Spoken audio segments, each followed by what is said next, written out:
पूजा जी अपने बारे में बताएंगी और बहुत प्रभावित होंगे आप सब लोग जो यहाँ बैठे हैं। हम भी बड़े प्रभावित हुए किस दौर से निकली। कुछ फोटोग्राफ्स हमारे पास पूजा जी की हैं जो एक बारी आप शेयरिंग कर लेंगे तो मैं चाहूँगा कि आप लोग उसको ज़रूर देखें। पूजा जी प्लीज़।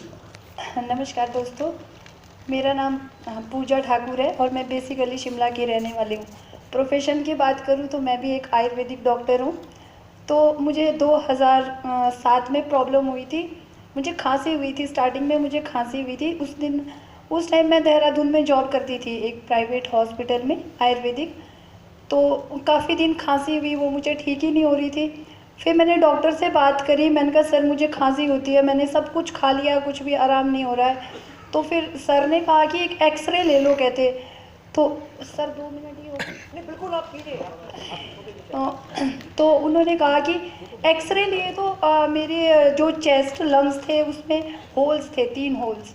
तो उन्होंने कहा कि आपको ट्यूबरक्लोसिस हो गया कहते। तो मैं सोचूं ऐसे कैसे हो गया मुझे। फिर मुझे लगा काफ़ी टाइम से खांसी थी, हो सकता है हो गया हो।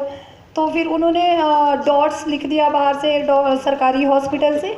डॉट्स से कहते बेटर कोई ट्रीटमेंट नहीं है आपके लिए। तो मैंने डॉट्स लिया। तो जैसे मैं लेती थी तो मुझे और ज़्यादा प्रॉब्लम हो जाती थी उससे। तो फिर मैंने और दिखाया, मैंने सर को बोला आप स्पूटम एक बार लिख दो सर, या ESR लिख दो, फिर कंफर्म हो जाएगा कि मुझे सच में ये है। 3 मंथ हो गए थे मुझे वो मेडिसिन लेते हुए। ट्यूबरक्लोसिस बहुत हैवी मेडिसिन होती है। तो यहाँ पे बहुत सारे डॉक्टर्स बैठे होंगे, अगर कुछ मैं बोलूँ तो प्लीज़ मुझे माफ़ कर देना, क्योंकि मैं भी खुद एक डॉक्टर हूँ। तो मैंने ऐसे ही अपने आप से मैंने अपना ESR और स्पूटम करवाया। स्पूटम मेरा नेगेटिव था और ESR मेरा 13 था पूरा, मतलब कोई भी बड़ा कुछ नहीं था। तो फिर मैं एक बार और सर के पास गई, फिर उन्होंने ऐसे ही कुछ किया। फिर मैं PGI चंडीगढ़, फिर मेरे काफ़ी बहुत बुरा हाल हो चुका था। तो PGI में आई तो यहाँ डॉक्टर्स ने कहा कि आपको ट्यूबरक्लोसिस नहीं है कहते, मैम आपको कैंसर है लंग्स का। तो मैंने कहा सर फिर क्या किया जाए। उन्होंने भी ट्रीटमेंट चलाया यहाँ से 2012 तक मैंने PGI से ट्रीटमेंट चलाया, कुछ भी नहीं हुआ वहाँ से। फिर उसके बाद एम्स गई मैं, फिर तो बहुत ही बुरा हाल था। एम्स गई तो एम्स में 28 दिन मैं एडमिट रही और 28 लाख रुपए उन्होंने जब तो मुझे लेके गए। फिर बोला कि कोई बात नहीं सर, आप निश्चिंत हो जाओ, ये ठीक हो जाएंगे मैम, हम इनको ठीक कर देंगे। फिर जब कुछ पैसे नहीं बचे हमारे पास, फिर कहा सर घर लेके जाओ, कुछ नहीं हो सकता है, अब कुछ नहीं हो सकता है इनको घर लेके जाओ, लास्ट स्टेज है, कुछ अगर खाएंगे पिएंगे घर में रखो मेरा। तो फिर मैं घर गई।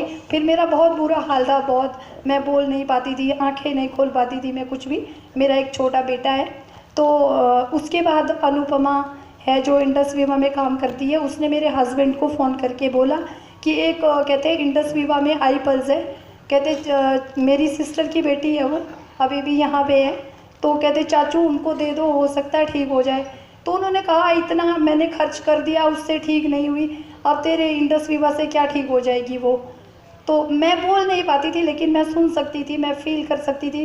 फिर मेरे को लगा हो सकता है ये कोई ज़रिया हो, भगवान ये मंगवा दे तो अच्छा है, लेकिन मैं बोल नहीं सकती थी। तो मेरा बेटा रोने लगा, कहते पापा अगर आपने इतना इलाज कराया, एक बॉटल मंगवा दो, कहते आपको मेरी कसम है मम्मा को ठीक करते हैं।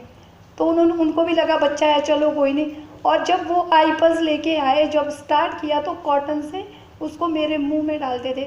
मेरा बेटा छोटा था उस टाइम, वो मुझे खुद, मेरे हस्बैंड जॉब करते हैं, लेकिन उनके ऊपर बहुत कर्ज हो चुका था। मतलब मैं क्या बताऊं कि इतना बुरा हाल था हमारा। और फिर वो मेरा बेटा स्कूल नहीं जाता था, 1 साल उसने ड्रॉप किया। और वो कॉटन से हर 5 मिनट के बाद 3 बूंदे मेरे इस पर डालता था। वो पता नहीं कितने दिन के बाद पेट में जाती होगी या क्या होता होगा, मुझे नहीं पता इस चीज़ का। जब 1 मंथ हो गया पूरा मुझे ये लेते हुए, फिर उसके बाद मैंने मूवमेंट करना शुरू कर दिया कि मतलब उठ सकती थी मैं, जैसे सहारा दे के मैं उठ सकती थी, आंखें खोली मैंने अपनी। और फिर लगा थोड़ा कि हाँ कहीं ज़िंदगी है मेरे अंदर। फिर उसके बाद 2 मंथ के बाद मैंने अंदर बाहर चलना खुद से शुरू कर दिया, सिर्फ आईपल्स, और मेरी कोई भी मेडिसिन नहीं थी, कुछ भी नहीं था, आईपल्स था। फिर उसके बाद जब मैं 2 महीने के बाद, वो सर ने कहा कि 30-30 ml लेना है, मेरे को सुनाई दिया 20-20 ml लेना है, तो मैं 20-20 ml लेती रही उसको। उसके बाद भी फिर मैंने 6 मंथ पूरा किया। 6 मंथ के बाद मैं सर से मिलने सोलन गई और मैंने इंडस्ट्री के बाद ज्वाइन किया 50,000 से। उसके बाद से फिर मैंने इनके साथ में फील्ड में घूमना शुरू कर दिया। घर से बोलते थे, अभी मैंने जॉब छोड़ दी अपनी, क्योंकि ये जॉब नहीं करूँगी मैं जिसमें हर तीसरे दिन पेशेंट आएगा, मुझे तो आराम नहीं हो, इस दवाई से कोई और दवाई लिख दो। ये मैं किसी को देती हूँ, हफ्ते में बोलते हैं भगवान तेरे को ऐसी लंबी उम्र दे, हमारा पेशेंट ठीक हो गया, ये हो गया, खाना खा लिया, वो हो गया। और आज मैं इंडस्ट्री के साथ खड़ी हुई और बिल्कुल आपके सामने एकदम फिट हूँ। और मेरा हीमोग्लोबिन था उस टाइम 4.2 mg था और आज 11.10 mg है मेरा, 11.10। और वेट मेरा 25 किलो था और अभी मेरा 51 kg है।